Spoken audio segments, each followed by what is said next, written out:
Hello बच्चों, आप सभी का बहुत बहुत स्वागत है हमारे क्लास में। आपके क्लास में मैं हूं आपका teacher PK Singh.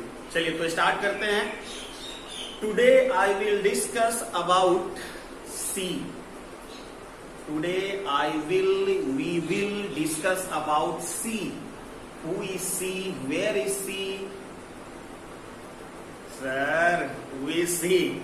C is very special for you, for me. Without C, electrochemistry is incompleted. Here C means a standard hydrogen gas electrode. Nothing special. ज्यादा एक्साइटेड मत हो जाओ, मैं तो बहुत सारा सोच रहा हूँ सर। तो सर और कुछ नहीं, C का मीनिंग यहाँ पर क्या है बच्चों? Standard hydrogen gas electrode. तो यहाँ पे आज का जो टॉपिक है उसका नाम है स्टैंडर्ड हाइड्रोजन गैस इलेक्ट्रोड। इसी को हम लोग कहते हैं SHE यानी कि C। ठीक है, चलो दूसरा इसी को कहते हैं हम लोग नॉर्मल हाइड्रोजन गैस इलेक्ट्रोड यानी शॉर्ट में कह सकते हैं NHE। क्लियर हो गया? अब सबसे पहले अगर हम आपको समझाएं कि व्हाट इज SHE यानी कि स्टैंडर्ड हाइड्रोजन गैस इलेक्ट्रोड या नॉर्मल हाइड्रोजन गैस इलेक्ट्रोड, तो इसका पहला मीनिंग देखिए आप कि it is the gas ion electrode. Gas ion electrode, gas ion electrode का मतलब H2 से H+ या H+ से H2, यानी इसमें एक आपका गैसियस फॉर्म में रहेगा और दूसरा आपके आयन के फॉर्म में रहेगा। जबकि इसके पहले जितने भी हम इलेक्ट्रोड पढ़ रहे थे बच्चों, वो सब मेटल आयन इलेक्ट्रोड था। क्या था? मेटल आयन इलेक्ट्रोड था। जैसे देखो हम लिखते थे ना Cu2+ से Cu, ये क्या है? कॉपर एक मेटल है और ये उसका क्या है? आयन है। या हम लिख सकते हैं Zn से Zn2+, तो ये भी देखो जिंक एक मेटल है और Zn2+ उसका क्या है? आयन है। तो अभी तक जो हम पढ़ रहे थे वो क्या पढ़ रहे थे? Metal ion electrode. लेकिन फर्स्ट टाइम हम क्या पढ़ने वाले हैं? गैस आयन इलेक्ट्रोड, जिसमें गैसियस फॉर्म में होगा और दूसरा आयन के फॉर्म में होगा। क्लियर हो गया बात? चलो ठीक है, तो ये है हमारे लिए गैस आयन इलेक्ट्रोड। दूसरी बात, अकॉर्डिंग टू IUPAC, ये बीच में IUPAC आते रहता है अपना कुछ लोचा लेकर। तो IUPAC के अनुसार जो C है, फिर से C स्टैंडर्ड हाइड्रोजन इलेक्ट्रोड, ये आपका जो होता है used as reference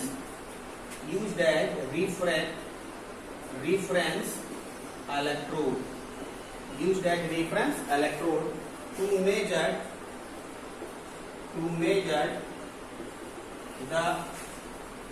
measure the electrode potential of another electrode। यानी हम ये आपको समझा रहे हैं कि जो हमारा C है यानी कि स्टैंडर्ड हाइड्रोजन गैस इलेक्ट्रोड है, IUPAC ने कहा कि ये हमारा रिफरेंस इलेक्ट्रोड होगा। रिफरेंस इलेक्ट्रोड का मीनिंग ये हुआ कि इसके तुलना में हम देखेंगे कि दूसरे इलेक्ट्रोड का पोटेंशियल कितना ज्यादा है या उसका पोटेंशियल कितना कम है। क्लियर हो गया बात? उसके बाद अगर हम बात करें तो C यानी कि स्टैंडर्ड हाइड्रोजन इलेक्ट्रोड जो होता है बच्चों, act as anode as well as cathode. बोलो बात समझ में आया? जो हमारा स्टैंडर्ड हाइड्रोजन इलेक्ट्रोड होता है वो एनोड की तरह भी बिहेव करेगा, कैथोड की तरह भी बिहेव करेगा। जब एनोड की तरह बिहेव करेगा ये अपना ऑक्सीडेशन शो करेगा, यदि कैथोड की तरह बिहेव करेगा रिडक्शन शो करेगा। तो अगर ये एनोड की तरह बिहेव किया, तो हम लिखेंगे H2 से H+, क्योंकि यहां पर एनोड पर क्या दिखाना होगा? ऑक्सीडेशन। और यदि ये कैथोड की तरह बिहेव किया तो उल्टा कर दो, यानी कि H+ से H2 यानी कि रिडक्शन। अच्छा, हम स्टैंडर्ड बार बार कर रहे हैं तो ये तो नोटेशन नॉन स्टैंडर्ड हो गया, तो यहाँ पे नोट और नोट लगा दो। अब ये एक्चुअल में किसको रिप्रेजेंट कर रहा है? स्टैंडर्ड को। इतना क्लियर हो गया? पॉज करके नोट करें जल्दी से। चलिए एक और विशेष बात यहां पे कि जो इसका स्टैंडर्ड इलेक्ट्रोड पोटेंशियल है, यानी कि स्टैंडर्ड ऑक्सीडेशन पोटेंशियल या स्टैंडर्ड रिडक्शन पोटेंशियल, उस दोनों का वैल्यू क्या होता है? जीरो। यानी कि ई नॉट H प्लस से H2 भी जीरो होगा और ई नॉट H2 से H प्लस भी जीरो होगा। ये फर्स्ट वाला रिडक्शन हो रहा है, यानी कि रिडक्शन पोटेंशियल भी जीरो, और सेकंड वाला ऑक्सीडेशन हो रहा है, ऑक्सीडेशन पोटेंशियल भी जीरो। लेकिन कौन सा? स्टैंडर्ड या नॉन स्टैंडर्ड? स्टैंडर्ड। समझ रहे हो बात ना? नॉन स्टैंडर्ड जीरो होगा कि नहीं होगा वो बाद में पता चलेगा। हम यहाँ पे सिर्फ बात कर रहे हैं किसका? स्टैंडर्ड इलेक्ट्रोड पोटेंशियल का। तो हाइड्रोजन गैस इलेक्ट्रोड अगर स्टैंडर्ड है तो उसका ऑक्सीडेशन पोटेंशियल भी जीरो होगा, उसका रिडक्शन पोटेंशियल भी जीरो होगा। चलो बहुत बढ़िया। अब इसके बाद हम आपको सिखाते हैं कि इसका कंस्ट्रक्शन क्या है। इसका कंस्ट्रक्शन क्या है कि ये जो सेल है वो बनता कैसे है या वर्क कैसे करता है, आइए इसके बारे में सीखते हैं। चलिए तो एक बार फिर से हम लोग अब देखने वाले हैं सी का construction. Construction of C, heading लगा लो, construction of C, standard hydrogen electrode का कंस्ट्रक्शन। तो बहुत ही सिंपल सा कंस्ट्रक्शन है बच्चों। सबसे पहले इसमें एक डब्बा लेते हैं, डब्बा, पैकेट जो कह लो, एक कंटेनर ले लो, और इसके अंदर एक ग्लास जैकेट लगाते हैं। क्या लगाते हैं? Glass jacket. एक कंटेनर लिए, कंटेनर के अंदर क्या लगाए? Glass jacket. ये हमारे लिए क्या है? Glass jacket. चलो ग्लास जैकेट है, एक कंटेनर लिया, कंटेनर के अंदर क्या रखा? Glass jacket. अब इस कंटेनर में हम कुछ सॉल्यूशन लेंगे। क्या लेंगे? सॉल्यूशन। तो यहां पर H प्लस एक्वस सॉल्यूशन लेंगे। कंटेनर के अंदर कौन सा सॉल्यूशन चाहिए बच्चों? H plus aqueous solution. ठीक है। और ये जो आपका ग्लास का जैकेट है, इसके अंदर एक रॉड डालेंगे। एक क्या डालेंगे? रॉड डालेंगे। ये रॉड जो होगा ये आपका प्लेटिनम का इलेक्ट्रोड होगा, क्योंकि रॉड को ही हम लोग क्या कहते हैं? इलेक्ट्रोड कहते हैं, जो इनर्ट होगा।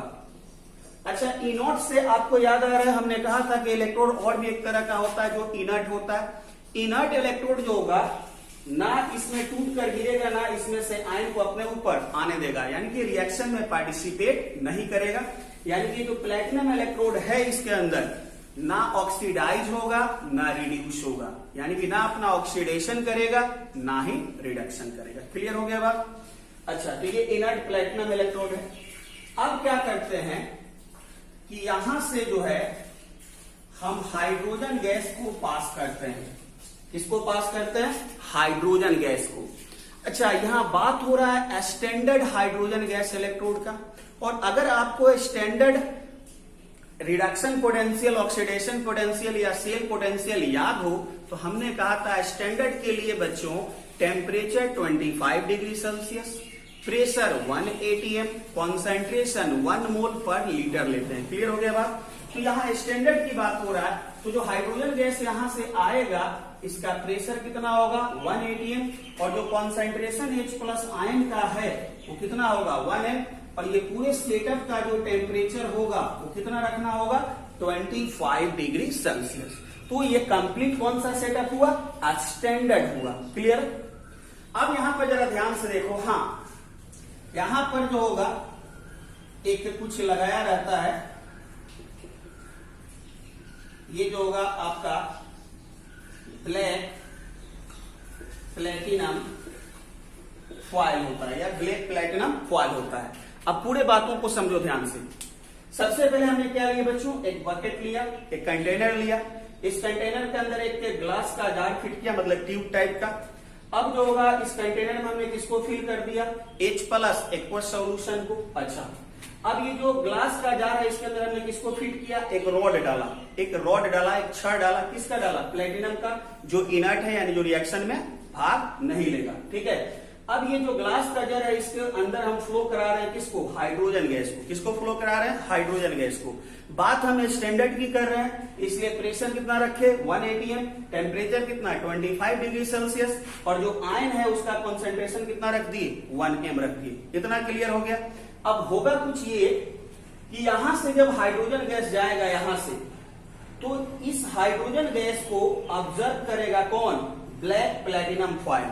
क्या करेगा, black platinum foil observe some hydrogen gas. ठीक है, ये जो ब्लैक प्लेटिनम है ये कुछ हाइड्रोजन गैस को ऑब्जर्व करेगा, और कुछ जो हाइड्रोजन गैस बच जाएगा, यहां से हाइड्रोजन गैस आया इसको ऑब्जर्व किया, कुछ जो बच गया वो यहां से बुलबुला बनके क्या होगा, निकल जाएगा बाहर। वो बुलबुला बनके क्या हो जाएगा, बाहर निकल जाएगा।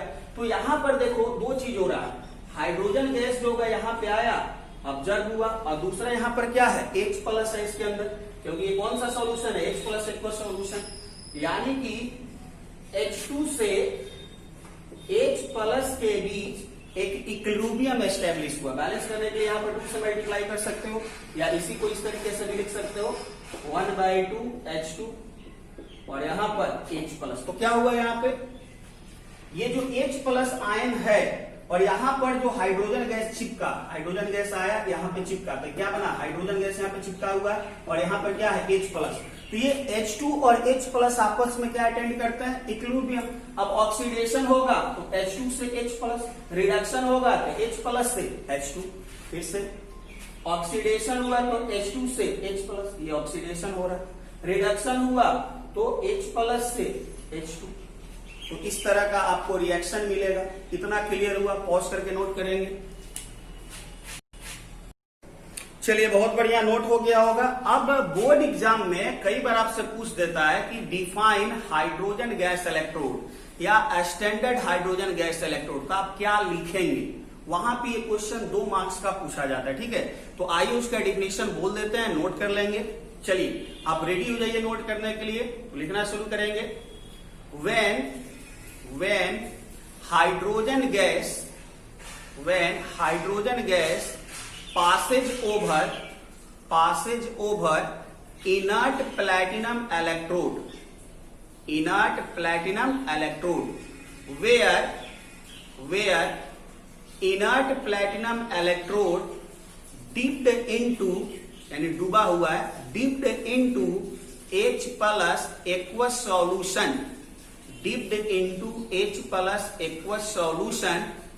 where concentration of solution is 1 mole per liter, where concentration of solution is 1 mole per liter, clear, at 25 degree Celsius.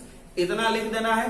लिखने के बाद आपको ये फिगर को बनाना होगा, लिखने के बाद इस फिगर को बनाना होगा, और इसके बाद भी अगर आपको इच्छा हो लिखने का तो आप 2-3 पॉइंट लिख सकते हैं कि it is the reference electrode used as anode as well as cathode according to IUPAC।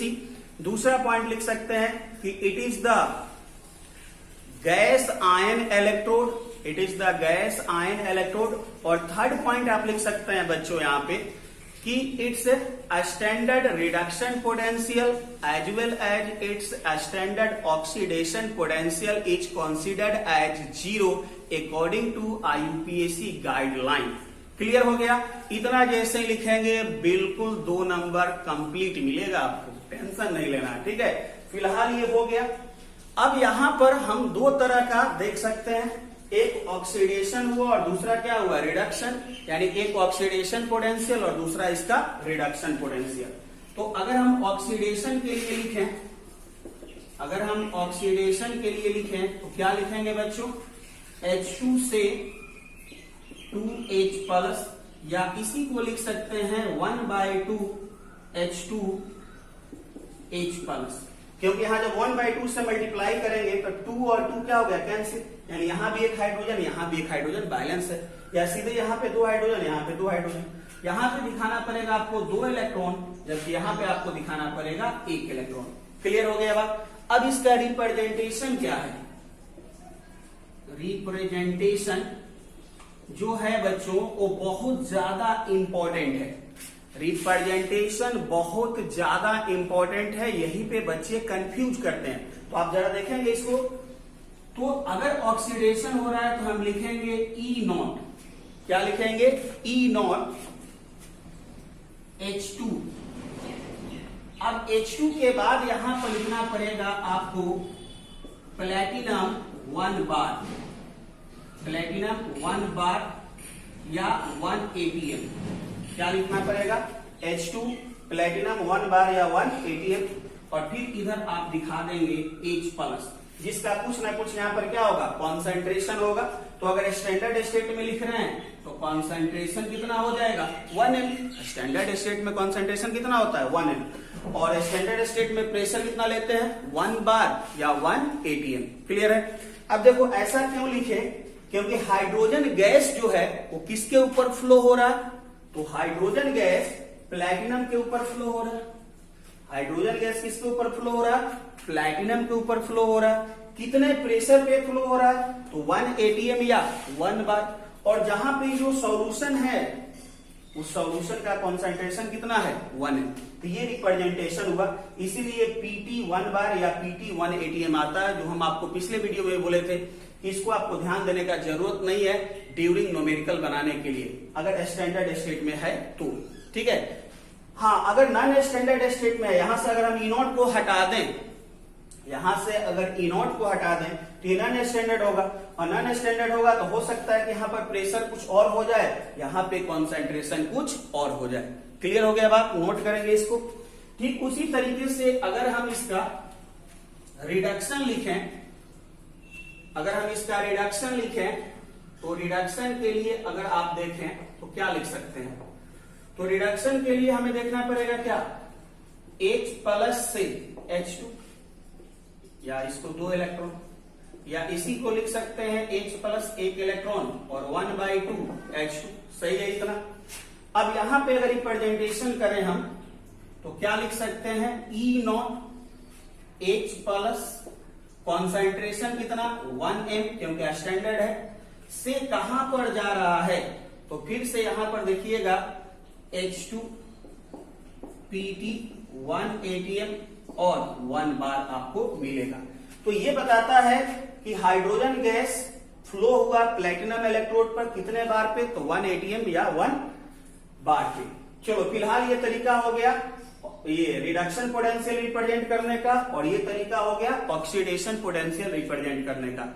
हाँ, स्टैंडर्ड अगर है तो स्टैंडर्ड ये भी 0 होगा, और अगर स्टैंडर्ड है तो इसका भी वैल्यू क्या होगा? 0 होगा, क्योंकि SRP या SOP यानी कि स्टैंडर्ड रिडक्शन पोटेंशियल या standard oxidation potential of C, standard hydrogen gas electrode is taken as 0 according to IUPAC guideline. Clear? चलो ठीक है, नोट करो जल्दी। चलो हो गया। हाँ, लेकिन देखो एक मिस्टेक हो गया ना, रिडक्शन हो रहा है ना, तो इलेक्ट्रॉन इधर नहीं, इलेक्ट्रॉन यहां लिखो, 2 इलेक्ट्रॉन। चलो अब सही है। ठीक है, तो ये हो गया हमारा पूरा डिफिनीशन, इसका वर्क क्या क्या है या जो भी होगा स्टैंडर्ड हाइड्रोजन गैस इलेक्ट्रोड के बारे में। अब थोड़ा सा आते हैं हम न्यूमेरिकल पे। ठीक है, तो चलिए, न्यूमेरिकल का नाम सुनकर बहुत सारा सोच रहा होगा कि अब थोड़ा बाद में देखते हैं कि बेटा ये पूरा चैप्टर जो होगा बहुत इंटरेस्टिंग है, न्यूमेरिकल भी है, थ्योरी भी है, मतलब सारी इच्छाएं पूरा करने वाला है ये टॉपिक। तो आप इसको अच्छे से पढ़िए, और थोड़ा तो मेहनत करना ही पड़ेगा, क्योंकि सफल और असफल में तो थोड़ा ही अंतर होता है ना, तो थोड़ा सा मेहनत कर लीजिए, बाकी सब चीज कंप्लीट होते रहेगा। आइए देखते हैं यहाँ पे। तो हमसे कहा गया कि find the electrode potential, find the electrode potential of, किसका निकालना है? तो आपको निकालना है H2SO4 0.005 से आपका जा रहा है ये H2 1 ATM, और ब्रैकेट में यहां पर क्या लिखा रहेगा? PT यानी कि प्लेटिनम। 1 मिनट।